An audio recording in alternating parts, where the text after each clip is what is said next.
C'est le seul grand espace public qui existe à Beyrouth.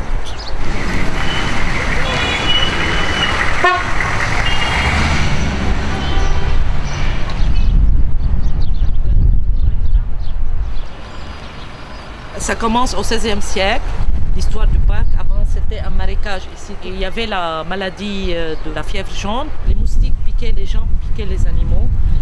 À cette époque-là, il y avait le prince de Mont-Liban qui s'appelait l'émir Fakhreddin le deuxième. Alors cet émir était en bonne relation avec la Toscanie en Italie. Il a amené des experts pour combattre cette maladie. Ils ont trouvé, pour combattre les effets et les conséquences de cette maladie, c'est planter les arbres des bois des pins. Ils ont planté des pins. La forêt s'est grandie et elle est devenue presque 1 250 000 mètres carrés. La ville s'éveillera. On a eu l'envahissement du béton. Couper les arbres pour construire des maisons, des immeubles. En 1982, il y a eu un autre envahissement, autre que l'envahissement du béton. C'est l'envahissement israélien qui a brûlé toute la forêt. Il restait de cette forêt 320 arbres de pins.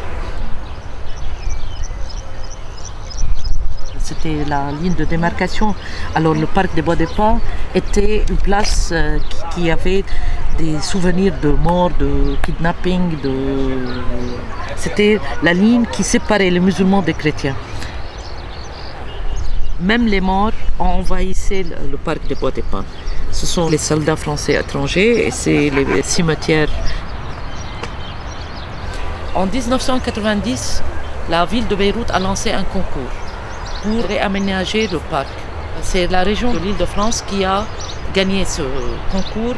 Ils ont planté 7000 arbres de pins.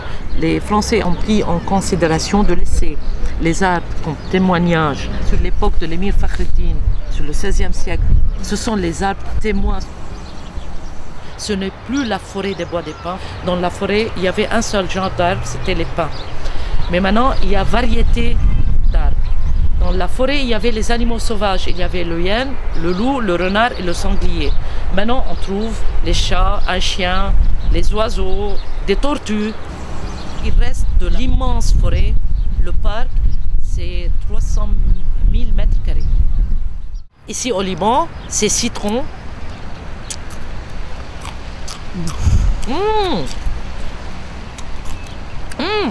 C'est bon.